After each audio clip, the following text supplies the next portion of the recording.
नमस्कार दोस्तों, कैसे हैं आप लोग। उम्मीद है आप सभी अच्छे होंगे। उत्तर प्रदेश के अंदर मोदी जी का संसदीय क्षेत्र यानी कि बनारस, वहां पर मणिकर्णिका घाट पर बुलडोजर चल गया।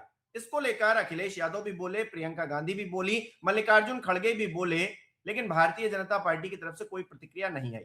मस्जिद पर बुलडोजर चल जाए या मंदिर पर बुलडोजर चल जाए, भावनाएं किसी की आहतों, भारतीय जनता पार्टी जो करना चाहती है वो करती है, लेकिन विपक्ष जिसे असली मुद्दे उठाने चाहिए वो भी कहीं ना कहीं डिरेल हो गया है। क्यों डिरेल हो गया है, कैसे डिरेल हो गया है, और इस देश की राजनीति या फिर इस प्रदेश की राजनीति किस ओर जा रही है, इसको लेकर बातचीत करेंगे। केपी मलिक वरिष्ठ पत्रकार हमारे साथ जुड़े हैं। बहुत बहुत स्वागत है सर आपका। धन्यवाद हिमांशु जी। केपी मलिक जी, इन दिनों जो राजनीति चल रही है वो धर्म, मंदिर, मस्जिद, बस इसी के इर्द गिर्द घूम रही है। लेकिन एक दौर था जब विकास के नाम पर राजनीति होती थी, जवाबदेही के नाम पर राजनीति होती थी। वो राजनीति अब बदल कर इस मुहाने पर खड़ी है कि जो मंदिर बनवाएगा, जो हिंदुओं की बात करेगा या जो मुसलमानों की बात करेगा, वही आगे रहेगा, बाकी सारी चीजें दरकिनार हो जाएंगी। केपी मलिक जी। देखिए हिमांशु जी, अगर आप देखें 2014 में भाजपा की सरकार बनने से पहले तमाम सियासी दल चर्चा करते थे, काम करते थे, बात करते थे।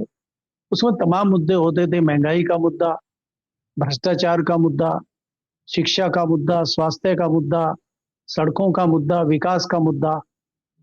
2014 के बाद वो मुद्दे सब गौण हो गए हैं। मजे की बात देखिए कि आज सब तरफ धार्मिक चर्चाएं हो रही हैं। पीछे कई बार आपने देखा होगा कि भारतीय जनता पार्टी के नेताओं के बयान आए थे कि संविधान में धर्मनिरपेक्षता और समाजवाद का जो शब्द है उसकी जरूरत ही नहीं है। मतलब आप धार्मिक खिचड़ी बनाने पर तुले हुए हैं। और आज हालत ये हो गई है पिछले 11-12 साल में कि दूसरे जो राजनीतिक दल हैं वो भी मजबूर हो गए हैं इनके रंग में रंगने को।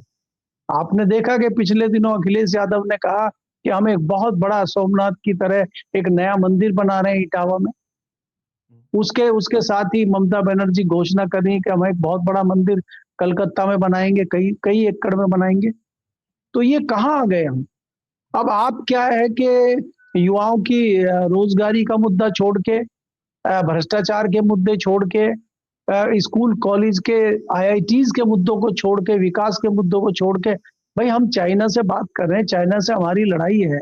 चाइना टेक्नोलॉजी में कहाँ है, चाइना क्या कर रहा है, उसको छोड़ के उससे लड़ाई लड़ने की बात पे हम धार्मिक पे आ गए। बड़ी हास्यास्पद बात है कि पीएमओ का नाम बदला जा रहा है, उसका नाम भी तीर्थ रखा जा रहा है, सेवा तीर्थ। यानी कि आपको थोड़ी सी झलक मंदिर की उसको भी देना चाह रहे हैं।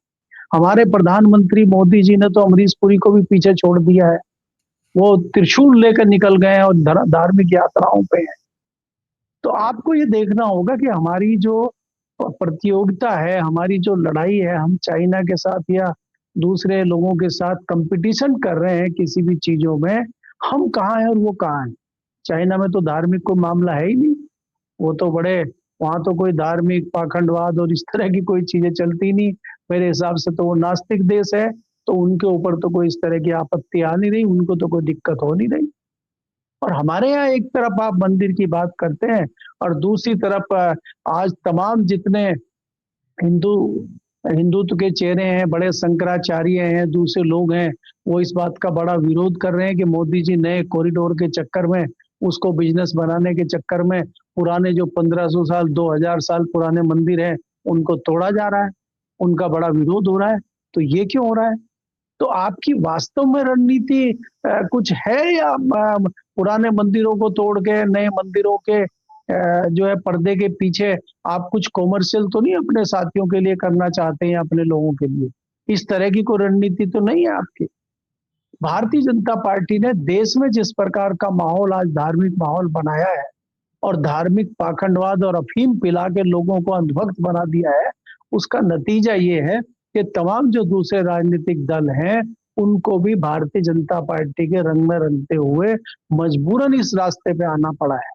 आज आप देखिए, जब इस तरह के मामले होते थे तो कांग्रेस कहीं फ्रंट पे नहीं आती थी। आज कांग्रेस इसको मुद्दा बना रही है। बनारस के मणिकर्णिका घाट पे जो मंदिरों को तोड़ा जा रहा है, लगातार कांग्रेस भी मैदान में आ गई है। समाजवादी पार्टी भी मैदान में आ गई है। तो क्या 2027 की जो तस्वीर है और उसमें जो उत्तर प्रदेश में विधानसभा के चुनाव होने हैं, वो इन्हीं मुद्दों पे होंगे? और उसी में भारतीय जनता पार्टी दूसरे दलों को हराने का काम करेगी? फिर ये मायावती जी किस पे लड़ेंगी? मायावती जी का कौन सा मुद्दा होगा? क्या वो धार्मिक मुद्दा होगा या वो राजनीतिक मुद्दा होगा? ये तो बहुत सारी चीजें आपको आने वाले समय में देखने को मिलेंगी। और क्या हम अब ये मान लें कि अगर हमारे राष्ट्रीय सुरक्षा सलाहकार भी कह रहे हैं कि हमारी अस्मिता पे जो हमले हुए हैं 1500 2000 साल पहले, अब युवाओं को अपने सीने में आग जला के उनका बदला लेना है, तो भाई ये बीच में जो अंग्रेजी राज चला, 70 साल से देश आजाद है, जो हम ये चीजें करी, ये छोड़ छाड़ के हमें वापस जाना पड़ेगा? तो हम कहाँ देश को ले जा रहे हैं? हम कर क्या रहे हैं? नया परिप्रेक्ष्य क्या होगा राजनीति का? तो ये बड़ी चिंता की बात है, ये बड़ा चिंता का विषय है कि देश में तमाम राजनीतिक दल सिर्फ जो है ढोल ढपड़ेबाजी, धार्मिक पाखंडवाद और धार्मिक अफीम के पीछे चल रहे हैं। सब बाकी चीजें गौण हो गई हैं, सबको भूल गए हैं। और आप ये देखेंगे ना कि शंकराचार्य जी सवाल पूछ रहे हैं कि भैया हमारे पुराने मंदिर क्यों तोड़ रहे हैं उनको? नया तो कॉरिडोर बना रहे हैं आप, ठीक है, लेकिन मंदिरों को क्यों तोड़ रहे हैं? इस सवाल का जवाब कौन देगा? तो यानी कि आप जो है, जो धार्मिक चीजें चला रहे हैं, जो मंदिर की बात कर रहे हैं, वो जो मंदिर वाले लोग हैं वो भी सेटिस्फाई नहीं है। तो फिर आप क्या कर रहे हैं? ये बहुत बड़ा सवाल है, इसका जवाब कौन देगा? जी। अच्छा, हम देख रहे हैं सोना अगर देखें तो ऑल टाइम हाई है। डॉलर के मुकाबले रुपया देखें तो 90 के पार हो चला है। रोजगार के मामले पर देखें तो वहां पर भी युवा जो है सड़क पर मारपीट, मतलब मार खा रहे हैं पुलिस से, वो भी नजर आता है। हर क्षेत्र में हम देख रहे हैं जहां पर 2014 में लड़ाई थी, जो जो आपने एक एक एक डेडलाइन देखी है जहां पर 14 के बाद कुछ लोग कहते हैं कि आजादी मिली कंगना रनौत सरी के, तो वो जो आजादी मिली हम लोगों को, उससे पहले और आज की परिस्थितियों में ये फर्क हो गया है कि अब हम धार्मिक बातें करने लगे। और अखिलेश यादव भी यही कह रहे हैं, मतलब उनका भी ट्वीट भी जब आया है इस पूरे मामले पर, मणिकर्णिका वाले पर, तो वो भी ये कह रहे हैं कि अविनाशी काशी ही भाजपा के विनाश का कारण बनेगी। यानी कि महंगाई, बेरोजगारी, डॉलर, सोना चांदी, महंगाई, सब ये सब विनाश का कारण नहीं बनेगा।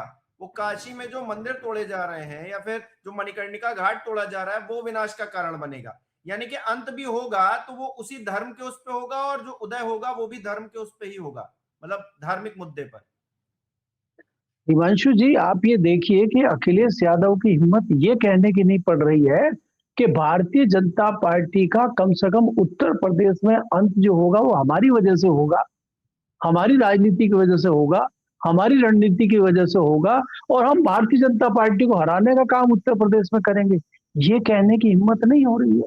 वो भी शिव बाबा का, भोले बाबा का जो है चोला ओढ़ के वो भी बनारस पे ले जाके छोड़ दे रहे हैं, और वो ये कह दे रहे हैं कि बस बाबा ही भला कर देंगे, हम तो अपनी मलाई खा लेंगे बाद में जाके, हम कुछ नहीं करेंगे, हम तो ट्वीट करेंगे। जैसे सोमनाथ मंदिर के पंडित जी कह रहे थे कि भाई वो युद्ध मंदिर को लूटने आ रहा है, महमूद गजनी आ रहा है लूटने के लिए, तो पंडित ने जब भजन पूजन तेज कर दिया और जो जहाज बजाने का काम था, जो जो जो वहां पे कीर्तन का काम था, वो तेज तेज आवाजें आनी शुरू हो गई है, और जो हवन हो रहा था उसमें आग प्रज्वलित करके तेजी से कर दिया कि भगवान आएंगे बचा लेंगे, बच गए। तो ऐसे अखिलेश जी जो है अपना कुछ ना करना पड़े इसलिए चोला ओढ़ रहे हैं, इसलिए बहाना कर रहे हैं बनारस का।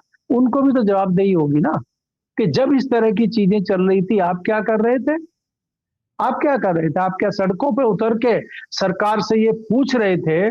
भाई भारतीय जनता पार्टी की सरकार आज है, भारतीय जनता पार्टी की सरकार 14 में तो थी नहीं, 14 से पहले तो जब दिल्ली में 1 रुपया पेट्रोल पे बढ़ता था, जब डॉलर का रेट ऊपर जाता था, तो मोदी जी पीएम से सवाल पूछते थे ना कि अगर 1 रुपया जा रहा है तो प्रधानमंत्री की इज्जत गिर रही है, प्रधानमंत्री जी मौन है, प्रधानमंत्री जी बोल नहीं रहे हैं, विदेशों से काला धन आ नहीं रहा है, मोदी जी खूब सवाल पूछते थे। आज वो सवाल पूछने वाले विपक्षी दल के नेता कहाँ है? किसने पूछा था और कब पूछा था कि डॉलर का रेट लगातार बढ़ता जा रहा है? बताइए उस नेता का नाम। कौन सा नेता है जो पेट्रोल के रेट पूछ रहा है? पेट्रोल पे कोई डिस्कशन हो रहा है क्या? पेट्रोल 100 रुपए से नीचे आ रहा है क्या? तमाम जो है अभी परिस्थितियां गल्फ कंट्रीज में ऊपर नीचे हो रही है, खूब फ्लक्चुएट हो रहे हैं पेट्रोल के और तेल के दाम। हमारे यहाँ कोई दाम नहीं बढ़ रहा, फिक्स है जी। अगर वो वहां से पर बैरल डॉलर सस्ता हो जाएगा तो हम सस्ता नहीं करेंगे, अब महंगा होगा तो महंगा तो चल ही रहा है हमारा, कोई पूछने वाला है क्या? तो इसलिए क्या है कि ये तमाम मुद्दे हमने धार्मिक भावनाओं से ढक दिए हैं और हमने अपने लोगों को कह दिया है कि मंदिरों में जाइए, भगवान को याद कीजिए, भगवा वस्त्र पहनिए। और अच्छा ये बताइए, आप जितनी योजनाएं ला रहे हैं, जितनी सरकार काम कर रही है, क्या उसमें मुसलमानों का हक कोई ऐसी योजना है जिसमें ये हो कि भाई मुसलमानों को नहीं मिलेगा, सिखों को नहीं मिलेगा, जैनियों को नहीं मिलेगा? तमाम योजनाएं एंजॉय कर रहे हैं मुस्लिम भी और दूसरी जाति के लोग भी कर रहे हैं। तो हिंदुओं के अलावा क्या ऐसा आपने अनोखा कर दिया है? या खाली बस यही बता रहे हैं आप कि अगर हम हट गए तो मुसलमान आपको मार देंगे? खाली इसी पर राजनीति चलती रहेगी क्या? आप कुछ नई योजनाएं लाएंगे, कुछ और भी करेंगे, सबका ध्यान हटाने के लिए। जहां चाइना ने इतनी बड़ी चीजें करी है, चाइना की तरफ से स्टेटमेंट आ गया है कि सकलाम घाटी हमारी है, उस पर हमारी तरफ से कोई जवाब तराब कुछ नहीं आया और हम जो है बनारस में पहुंच गए कि वहां मंदिर तोड़े जा रहे हैं। हम भूल गए कि चाइना क्या तोड़ रहा है। अरे भैया, जो चाइना तोड़ रहा है, सिर्फ हम चुप ही नहीं है, हम इंटरनल तैयारी भी कर रहे हैं। गाजियाबाद में वो हिंदू रक्षा दल के लोग जो है तलवारें बांट रहे हैं। मतलब 10 दिन भी पिंकी चौधरी जो राष्ट्रीय अध्यक्ष है उस दल का, हिंदूवादी संगठन का, उसको जेल में नहीं रख पाए। 10 दिन भी नहीं रख पाए, 9वें दिन उसको जमानत मिल गई। और यहाँ पर सोनम वांगचुक पिछले 3 महीने से ज्यादा का वक्त हो गया है, वो जेल के अंदर सड़ रहे हैं। एक वक्त जिन्होंने इस देश के लिए, इस दुनिया में अपना नाम कमाया, भारत को इतना सम्मान दिया और भारतीय सेना के लिए जो जो काम किए उन्होंने, उसको आज नशे लगाकर आपने अंदर कर दिया है। और ये जो पिंकी चौधरी तलवारें बांट रहा है, ये वापस आ गया और ये वापस आकर गाजियाबाद की सड़कों पर शक्ति प्रदर्शन कर रहा है। उनके लोग जो हुटर बजा रहे हैं, कह रहे हैं शेर आया, शेर आया। और यहाँ कैबिनेट मिनिस्टर, हिंदू संगठन की क्या ही बात की, कैबिनेट मिनिस्टर ओम प्रकाश राजभर, वो कह रहे हैं आपको असलहा चाहिए, आपको जो अनलाइसेंस्ड होते हैं ना, बिना लाइसेंस की जो बंदूकें होती हैं वो चाहिए, तो हमसे ले लीजिए, आइए 18 जनवरी को आजमगढ़ में। तो ये तो हो रहा है, सुरक्षा के लिए ये कर रहे हैं हम लोग। नहीं देखिए हिमांशु, आपको ये तय करना पड़ेगा या आपको ये देखना पड़ेगा कि पिंकी चौधरी जो है वो हमारे सनातन धर्म को बचाने निकले हैं, तो उनको हम ज्यादा दिन जेल में नहीं रखते। वो हमारा जो है तलवार लेकर निकल गए हैं वो मैदान में और वो हिंदू धर्म बचाने निकले हैं, तो उनको तो छोड़ना ही पड़ेगा। वांगचुक जैसे लोग जो हैं वो देश के खिलाफ काम करते हैं, इसलिए उनको जेल में बंद रखा गया है। तो दोनों में फर्क है। अब पिंकी चौधरी को अगर आप जमानत नहीं देंगे तो सनातन और हिंदू धर्म कैसे बचेगा? तो उनको तो बेल देनी पड़ेगी।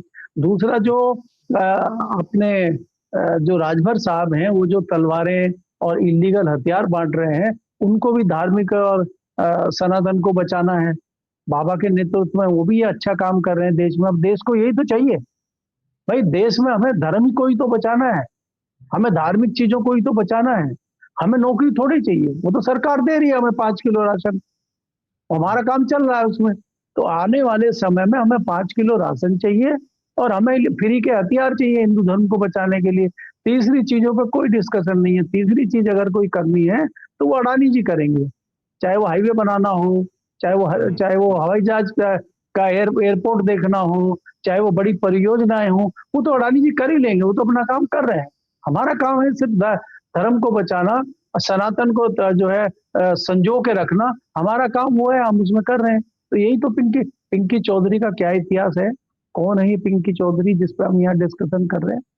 मैं आपको कह रहा हूँ कि हम चाइना पे डिस्कस, 27 से ज्यादा मुकदमे हैं। बताइए, मैं कह रहा हूँ देश का दुर्भाग्य, सही इंसान है। देश का दुर्भाग्य यही है कि जो चल रहा है आज, आज वो खूब चौपाई हम जैसे लोगों को भी याद आती है, जो बहुत ज्यादा इस तरह की धार्मिक किताबें पढ़ते लिखते नहीं है, लेकिन हमने साक्षात सुनी है रामलीला में वो चौपाई कि हंस चुगेगा दाना धुन का और कौवा मोती खाएगा। वो जमाना चल रहा है। अब जो देश के लिए कुछ करेगा वांगचुक, वो जेल जाएगा और पिंकी चौधरी तलवार लेके निकलेंगे। आप 28 मुकदमे करिए, चाहे 1800 मुकदमे करिए, वो जेल नहीं जाएंगे। आपके बाबा राम रहीम जो हैं, उनकी तुरंत बेल हो जा रही है। वो अच्छा काम कर रहे हैं देश के लिए, भले ही वो 10 बलात्कार और कर दें, लेकिन वांगचुक जेल में रहेंगे। तो इसलिए यहाँ पे देश में एक नई रणनीति बनी है, एक नई तरीका हमने अपना लिया है सत्ता में रहने का, और सत्ता में इसी प्रकार से रहा जाएगा। इसीलिए मैं अंत में आपको ये बताना देना चाह रहा हूँ कि जिस प्रकार से कलकत्ता हो, उत्तर प्रदेश हो, देखिए दोनों राज्यों में चुनाव आने वाले हैं, हमारा फोकस चुनाव में है, और यहाँ हम खाली बीजेपी को कटघरे में नहीं खड़ा कर सकते, अकेली पार्टी को। हमें कटघरे में दूसरे राजनीतिक दलों को भी कटघरे में खड़ा करना पड़ेगा। भारतीय जनता पार्टी ने अपनी रणनीति अगर बनाई है सत्ता को हासिल करने के लिए, और धार्मिक उन्होंने चोला पहन लिया है, तो दूसरी जो सत्ताधारी पार्टी बनना चाह रही है, चाहे वो समाजवादी हो, चाहे वो तृणमूल हो, तृणमूल अपनी सरकार को बचाना चाहती है, तो वो भी तो धार्मिक रंग में रंग रही है ना। वो तो नहीं कह नहीं रही कि नहीं, हम यहाँ पर धार्मिक तो चीजें सर, नहीं करने यहाँ पर देंगे। तो सर बीजेपी की तारीफ करनी होगी कि उसने जो रणनीति अपनाई, दूसरों को भी मजबूर कर दिया। दूसरे जो अहम मुद्दे हैं उनसे भटक कर उन्हीं मुद्दों पर आ गए जिन पर भारतीय जनता पार्टी राजनीति करवाना चाह रही है और करना चाह रही है। तो वो सब जिस तरह से वो घुमाना चाह रही है, वो एक पपेट वाला नहीं सिस्टम है, तो वो वही हो गया है मामला। अब विपक्षी दल के जो बड़े बड़े नेता हैं वो भी वही काम करने लग गए। भाई इसीलिए मैं आपको कह रहा हूं ना कि भारतीय जनता पार्टी का जो तंत्र है, भारतीय जनता पार्टी को भले ही आप कुछ भी कहिए, लेकिन भारतीय जनता पार्टी ने दूसरे जो राजनीतिक दल हैं उनको मजबूर कर दिया और उनको आना पड़ा है। जो एक ही घाट पे आज भारतीय जनता पार्टी शेर और बकरी को पानी पिला रही है। जो कभी विरोध करते थे धार्मिक चीजों का, मंदिर की बात तो छोड़ के वो विकास की बात करते थे, वो शिक्षा की बात करते थे, वो रोजगार भ्रष्टाचार की बात करते थे, उन्होंने भी छोड़ दिया मुद्दा। आज क्या समाजवादी पार्टी हो, चाहे तृणमूल हो, चाहे कांग्रेस हो, आज क्या कि वो डॉलर के रेट बढ़ने की बात कर रही है, रुपया इतना तेजी से गिरा उसकी बात कर रही है? क्या वो चाइना की बात को लगातार लेके चल रही है? क्या सड़कों पे कोई उस तरह का आंदोलन हो रहा है? क्या चाइना के लिए जवाब मांगा जा रहा है? हमारे यहाँ अभी दिल्ली में बम विस्फोट हुआ था, उस पर क्या विपक्षी दल कोई सवाल पूछ रहा है? नहीं। हम लोग जो है काशी में मंदिर तोड़े जा रहे हैं, उस पर विपक्ष आज बात कर रहा है, और उसी से मजबूर होके, क्योंकि दो राज्यों में महत्वपूर्ण चुनाव है, तो वहां ममता बनर्जी मंदिर बनवा रही है कलकत्ता में, और यहाँ अखिलेश जी ने मंदिर बनवाने के लिए घोषणा कर दी। तो अब मंदिर बनेंगे और मंदिरों में रोजगार मिलेगा और मंदिरों में टाइम बिताने का आपको समय मिलेगा, ताकि आप दूसरी तरफ ध्यान ही ना आपका जाए और आप सोच ही ना पाए। इसलिए आप गड़गड़ाहट में रहिए मंदिर की, और मंदिर की घंटियों में खोए रहिए और भजन कीजिए और 5 किलो राशन खाइए और मजा लीजिए। ये व्यवस्था आपके लिए कर दी गई। जी बिल्कुल। और विरोध चाहे कोई भी करे, जितना भी करे, बुलडोजर जहां चलना है वहां चल रहा है, वो मंदिर हो या मस्जिद हो। और धार्मिक भावनाएं किसी की आहत होती हैं तो फिर विपक्ष के बयान से होती हैं, विपक्षी नेताओं के कहने से होती हैं। भारतीय जनता पार्टी के लोग चाहे जो करें, कुछ भी नहीं होता है, वो देश के विकास के लिए काम करें। बहुत बहुत शुक्रिया केपी मलिक जी हमारे साथ जुड़ने के लिए, तमाम बातचीत के लिए। हमारे दर्शक किस तरह से देख रहे हैं इस विषय को, हमें कमेंट करके जरूर बताएं। इस वीडियो को लाइक करता है शेयर करना मत भूलिएगा। हमारे चैनल को सब्सक्राइब नहीं किया है तो वो भी जरूर कीजिएगा। बहुत बहुत धन्यवाद आप सभी लोगों का।